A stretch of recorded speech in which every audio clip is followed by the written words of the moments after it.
Welcome back to Old School Sports and our Out of the Park Baseball 24 playthrough of the Buffalo Wings. We are at the beginning of the 2035 to 2036 offseason. Was a very successful regular season for the Buffalo Wings, 108-54 record, the best record in baseball by 8 games over the Las Vegas A's. Unfortunately, we ended up falling in the National League Championship Series to the Colorado Rockies, who ended up going on to win the World Series championship over the Seattle Mariners. So a disappointing finish for our Buffalo Wings by any measure. We are now 10 years into our journey with the expansion Buffalo Wings at the major league level. We've made the playoffs 8 consecutive seasons, but we only have one playoff appearance, despite having had the best record in baseball 3 straight years at this point. We've lost in the league championship series 4 times in the last 8 years. Did win our one World Series title a season ago when we had a brilliant 112-50 year. But as I mentioned, we lost in the LCS this year, so a disappointing result, particularly for an excellent team that had an outstanding season. We were first in almost every batting category in the National League, including runs scored. We were first in about half of the major pitching categories in the National League, including runs allowed. Above average defensive team, above average on the base paths. As we talked about, we won 108 games, but we definitely came short in the playoffs this year once again. And given that we are now 10 years into this playthrough, we're going to make a couple of tweaks to the rules this offseason. Those of you who have followed this series, followed my previous series, follow what I have to say in the comments, know that I am not particularly enjoying the manager and GM role. So I've changed the settings, and going forward, we'll be playing as GM only, as I typically do. Playing out the games from time to time was interesting, but I really enjoy the team building more than the day-to-day management. I enjoy compiling a roster and building a farm system and kind of providing the tools for someone to manage the team for me. Don't love doing it on a day-to-day basis. It also definitely slows down how the seasons progress, particularly when we're in the playoffs, where I'm now playing out every game. So we're going to switch back to GM only. We gave it a run for 10 seasons. I can say that I've tried it now. I've played out lots of games at this point. Just not as fun for me as GM only. So we're going to go make that one change. And the other change that we're going to make is something that has recently been discussed in the comments by a few people. Stanley Rosella, 3/4 Badger, opining on this topic broadly. And I'm going to increase September call-ups by 4, so we can have a 32-man roster in September rather than the 30 that is the default and where the majors are today. I'm increasing it to 30 from 28. So increasing it from the 26 during the regular season to 30 players on the major league roster in September to give us the opportunity to bring up 4 players rather than 2. We're still going to keep the major league roster at 26 during the first 5 months of the season at this point, though. No change there at this point, but am open to perhaps tweaking the league here and there as we move forward. And before we begin the off-season in earnest, we'll do what we usually do and take a full review of how our team performed this year. We've already seen that we had the best offense and the best pitching staff in the National League this year. Sincere Shazier, 12-8 record with a 4.05 ERA, really our second starter, although we had him in the number 1 starter role for the series against Colorado, and we won both of the games that he pitched. The rest of the team let us down a bit, particularly in the games in Colorado and then the game 6 and 7 losses at home. But expect him to be a big part of our rotation for many years to come. We signed him to an extension last offseason that bought out his arbitration years as well as several of his potential free agent years. And we've got team options at the end, which could be a bargain if he's a great pitcher, but give us an opportunity to get away from that contract if we need to. Alexis Barajas is our number one starter, 16-6 with a 2.85 ERA. Really settled down this year after he struggled a bit when we picked him up from Miami in that huge trade in 2034. He is going to be a huge part of our team for hopefully many years to come. Arbitration eligible this coming year. We've already made an offer to him, and then he will be arbitration eligible the season after that. So we're going to need to, at some point, get him signed to a long-term contract because we are limited in our payroll flexibility right now because of the big contract to Shamar Jenneret. Can't really get him signed for the long term at this point, but it is something that we are definitely going to pursue given everything we gave up to pick up Mr. Barajas. Juan Estrada had an excellent regular season, 13-4, led the league with a 2.69 ERA. He is also a two-way player for us, and he struggled a bit compared to previous seasons this year, hitting just 254 at the major league level in 339 at-bats, just barely an above-average offensive player. The concern with Estrada was just that the postseason was an absolute disaster this year. 0-2 record, 13.94 ERA, got absolutely lit up in Game 7 of the National League Championship Series when he gave up 7 runs in an inning plus of work. You look, though, at his first 6 playoff games. He had a 0 ERA in 2032, a 1.77 ERA in 2034. He's been an NL Division Series MVP each of those years.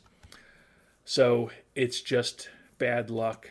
Not concerned about him. Small sample size in the playoffs, and he definitely was not good this year, but still see him back as our number 3 starter next year. Jorge Carrillo, after a very slow start to this year, ended up finishing 14-6 with a 4.19 ERA, year after leading the National League with 21 wins. His SIERA of 341 was actually better than it was a year ago. So looking forward to having him back. He's heading into his final arbitration eligible season this year. And then Isidro Ochoa, 13-5 with a 4.10 ERA. The first season he has really been a full-time major league starter throughout the whole year. And if he's back as our 5th starter next year, we're really going to like bringing back the same rotation that got us to 108 wins this year. We'll likely be moving on from Chris Staten, the reliever we picked up, interestingly, from Colorado before the trade deadline. And he had 39 strikeouts in 27 2/3 innings, a 2.60 ERA, 2.81 SIERA. He was very effective for us, but he's looking for about $13 million a year. Don't think we can afford to bring him back. Lauren Walborn had a second straight huge year as a stopper for us. 90 games pitched, 34 holds, a ridiculous 189 strikeouts and 142 1/3 innings pitched.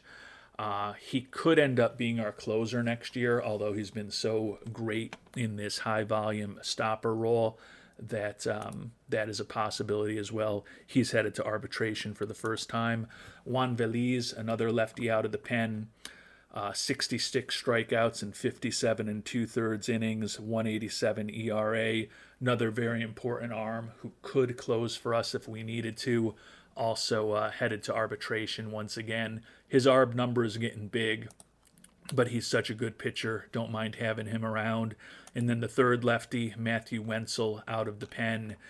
He's going to be making the major league minimum for one more year, not yet arbitration eligible. He had a 2.70 ERA with almost a strikeout per inning, working 49 games out of the pen. So really like the 3 lefties that we're going to have back. Johanne Varejo will be, I believe, arbitration eligible for the first time this offseason. Yes. 5-1 with a 3.68 ERA, more than a strikeout an inning for us. Very good, solid reliever who's come up through our farm system after being a 5th-round pick in 2028. Hayden Yinger, still have him signed for another couple years. He was a former starter for us for many years, put up a 2.33 ERA in 54 innings, more than a strikeout per inning out of the pen. Doesn't have great stamina, but could certainly start for us in a pinch. He will be back as well. Andrew Painter has probably pitched his last game with us. 6-3 this year with a 3.69 ERA. Started 4 games for us. He's a longtime starter for us. He's 32 years old now, looking for about $11 million a year. Right now, that's going to be tough for us to come up with that kind of money. Bryce Miller was our closer for most of the past several seasons, but he actually ended up getting supplanted in the closer role when we made the trade that we've already talked about, and he didn't even end up making the postseason roster this year. 4.87 ERA, so 4 runs a game higher than his brilliant 2034 season. He wasn't great in the 2034 playoffs. And he's not looking for crazy money, $4.2 million, but he is a guy who's going to be turning 38 next year. Probably time to move on from Miller. Jarlin Susana will be back. He's a guy who has started for us for many years, worked entirely out of the bullpen this year, more than a strikeout per inning, a 3.52 ERA. He's going to be making $9 million next year. Really kind of see him in that Painter role as someone who would be our starter, be a starter for us, perhaps if Carrillo or Ochoa struggle or if we have some injuries. So I think he'll have an important role for us next year. But with where we are in terms of salary, don't think that we can afford to bring back both Susana and Painter.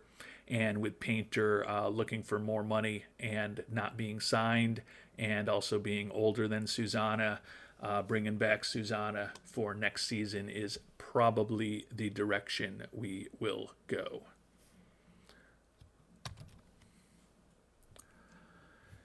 In turning to our everyday players, going to be a pretty similar situation where about 80% of the guys that we talk about here will probably be back with us next year, so not going to be a ton of turnover.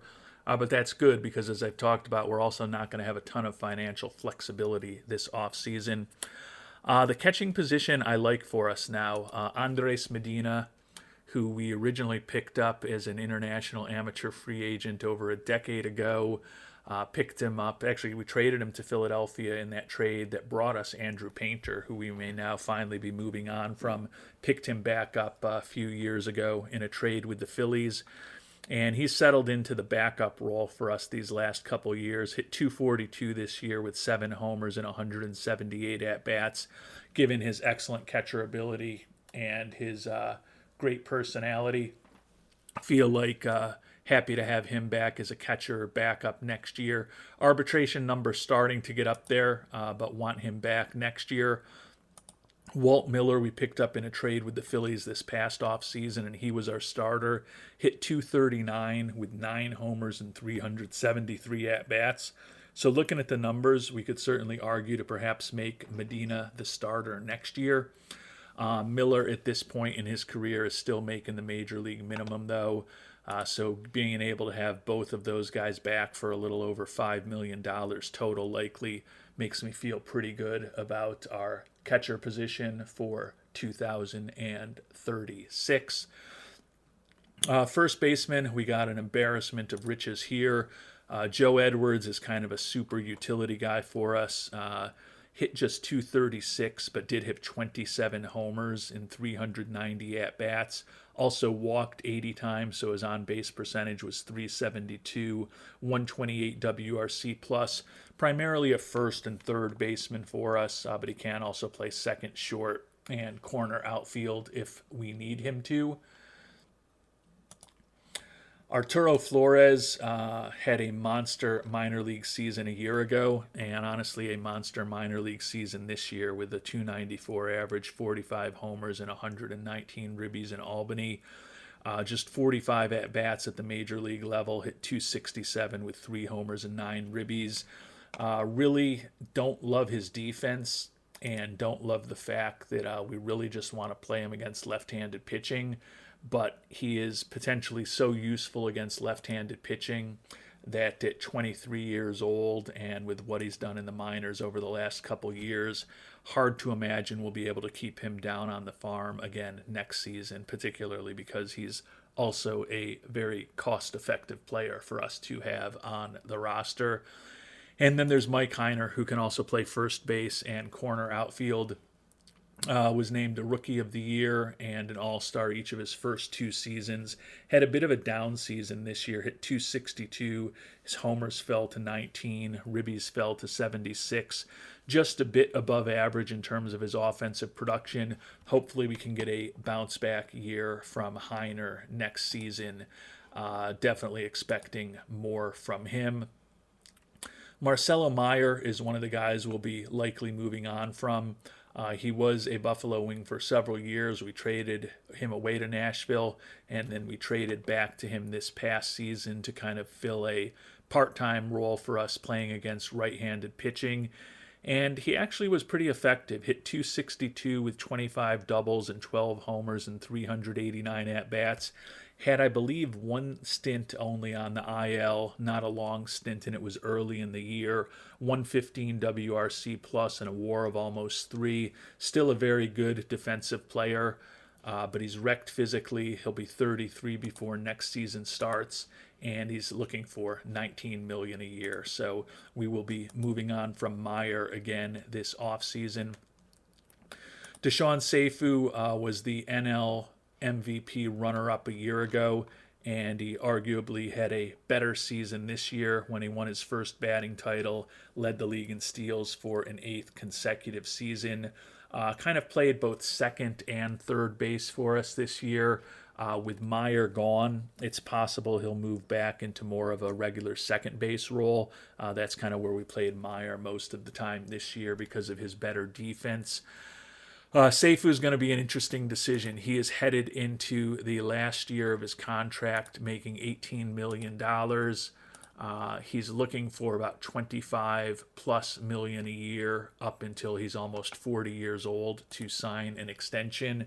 Right now, we don't have the flexibility to really do that. Going to wait and see how he does another season in the majors. Does his speed start to fall apart? Does his contact continue to deteriorate a bit? But with a second consecutive 6-WAR season and the fact that he is a number 1 overall pick who has basically been with Buffalo since we started this journey, although that first year, 2026, and even the second season in the majors, 2027, he was just making his debut and was not a full-time player with us, but holds a ton of Buffalo team records at this point. Runs scored, hits, stolen bases, obviously, doubles and triples as well. Still think that he could put together a Hall of Fame career. He's got a 48 WAR at this point at the age of just 31. Would love to see what he could do over the course of his career, but it's going to be very difficult for us to bring back Seifu and or Barajas if Shamar Jenneret does not opt out of his contract after next season. And we really like our platoon at shortstop as well. Steve Anderson, the 24-year-old left-handed hitter, 252 this year, 22 homers, 22 doubles, 14 homers. First full year in the majors, playing primarily against right-handed hitting, above average offensively, and a respectable defensive shortstop for us. And then Tim Hull, the right-handed hitter, was our starting shortstop for several years, moved into a platoon role this year where he was only playing regularly or starting regularly against right-handed pitching. Could see him in a similar role next year, but he's got the versatility to play all over the infield. Hit 284 for us with a 118 WRC plus, primarily against left-handed pitching, and he is signed for several years to come. Looking forward to having him back as well. Moving on to our outfielders, we signed Bobby Bolig to an extension last offseason, so he will be back. 285 average this year, 27 homers, 115 ribbies, 138 WRC plus. Basically only starts against right-handed pitching, but a respectable defensive outfielder who can also play first base, has some speed on the base paths, 44 for 47 running this year, and a WAR of close to 6, so he is a very valuable hitter for us. We've talked about Shamar Jenneret a lot. All he's done his first 2 seasons in Buffalo is lead the league in ribbies both years. He was 1 home run and 1 point of batting average away from having a triple crown with us this year, put up a 5.1 WAR, and he won the World Series MVP for us last season. As we've touched on, though, he does have the ability to opt out after this season.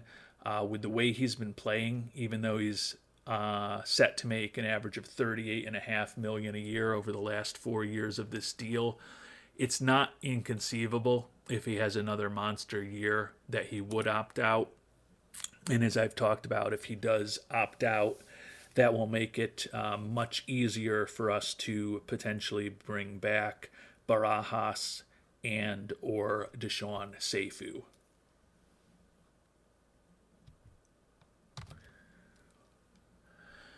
We've also got 2 young center fielders who have come up through our farm system. Tim Gaglia was a first-round pick in 2029. He hit 286 in 213 at-bats for us this year, 116 WRC plus, and a very solid defensive center fielder with that 70 range. Also was one of our better hitters during the playoffs. Tyreek Hardage split this year more with between AAA and AA, but the 25-year-old former second-round pick from 2028, 245 at the major league level, below average offensively, but with that 65 outfield range is still a pretty interesting outfielder for us. I think in a perfect world, he'd be a great 4th outfielder for us. Going to have to figure out how that fits into next season. And Jace Barofin will likely be moving on from after this year. He was the first round pick in the history of Buffalo, spent several years with us. We signed him to an extension, ended up trading him to the Yankees. He was with the Yankees for 4 years before we traded back for him this year. He only played against left-handers for us this year, or at least only regularly started against left-handed pitching. A little odd, I know, given that he's a left-handed hitter, but his splits are pretty even. Hit 301 for us with 11 homers and 136 at-bats, so was incredibly productive with a 172 WRC plus. The issue is that he's looking for over $10 million a year for 2 years. We feel like we need another left-handed bat in our lineup, likely in our outfield, but with the money he's looking for, Barofin, I don't think is the answer.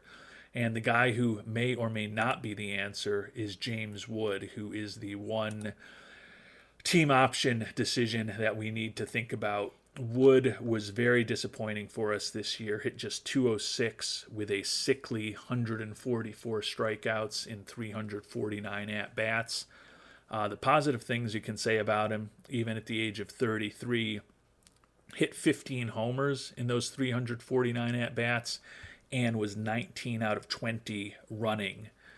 He's only been caught stealing once 3 consecutive years, but he was still a well below average offensive player, barely above replacement level overall. But he is still a respectable defensive outfielder, particularly in left or right.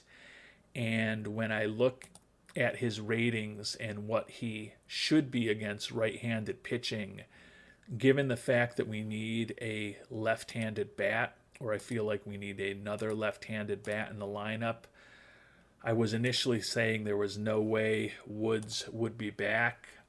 backing off on that a little bit because we're already going to lose Marcelo Meyer and we are already going to lose Jace Barofin. So in terms of lefty bats, that leaves us with just Heiner and Bobby Bolig as big-time power left-handed bats. Steve Anderson should be back in the platoon.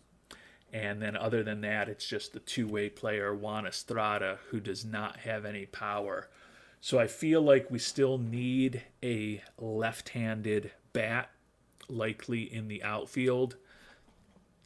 And when I look at our potential finances, which have the money that we'd be spending, the $7 million to bring Wood back, we are just above break even in terms of the money we have available.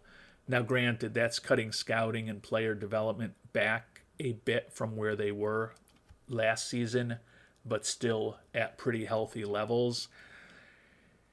And part of the reason that I am still considering bringing Wood back, and if you've got thoughts on what I should do with this, I would love to hear them, is when I look at the upcoming free agents and the players who are left-handed hitters, the big names out there and the big bats out there are all looking for pretty crazy money. I mean, Barofin, we talked about looking for 10.6.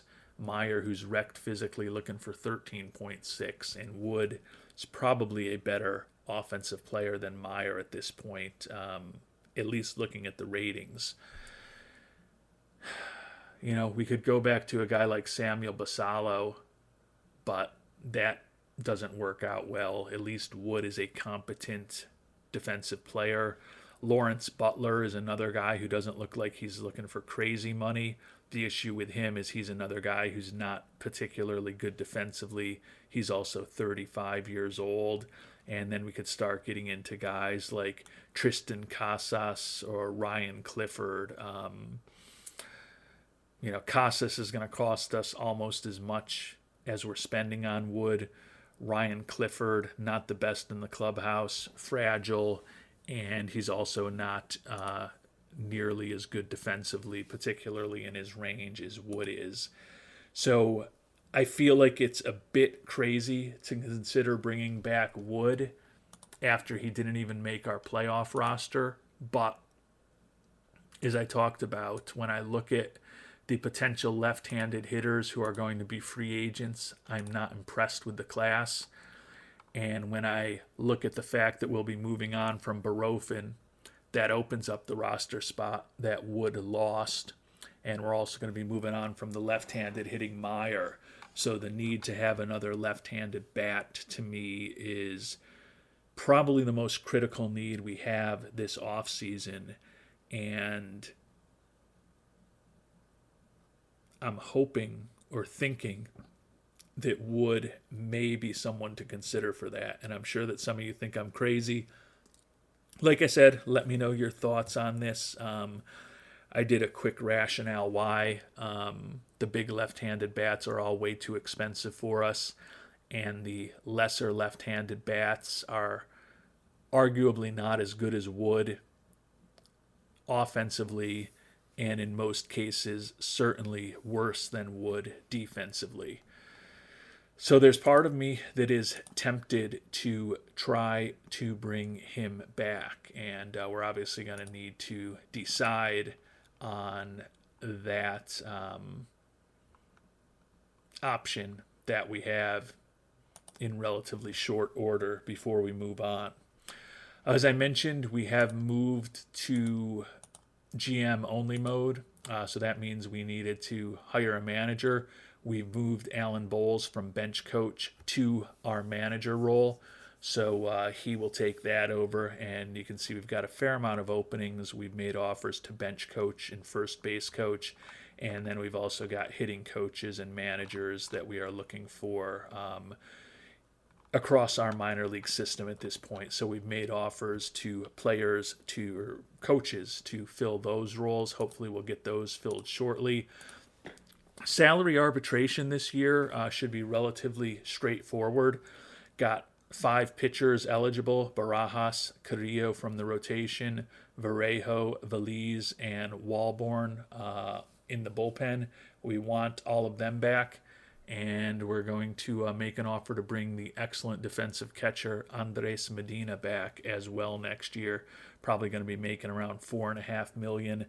He could end up starting for us. Still not sure what to do with him and Miller. But as I said, paying him and Miller a little over $5 million combined seems like a pretty good backstop duo to me. We've talked about Barofin, Miller, and Painter likely moving on from all 3 of them, likely moving on from Meyer and Staten as well. Not going to be offering qualifying offers to any of those players, and interestingly, we could for some reason offer a QO to Samuel Basallo as well, which we will not be doing. So we've got a lot of decisions to make. As I said, I know it seems kind of crazy to think about bringing Wood back after he was so unsuccessful. But as I said, when I look at the left-handed bats that are out here and people who can actually hit for some power and play some decent defense, we can't afford this top end of the market. And when we start getting into the people that are making similar amounts to the $7 million that we would be paying Mr. Wood, or in some cases materially less potentially than we would be paying Mr. Wood, there's issues there with players that aren't as good defensively. And even in the case of Lawrence Butler, who's probably the most interesting to me, his contact and gap power, at least according to our scout, are both 5 points worse than what Wood's are. And Wood is also a better defensive player, clearly, than Lawrence Butler. Similarly, I know Basallo is a controversial guy, but he is a disaster defensively.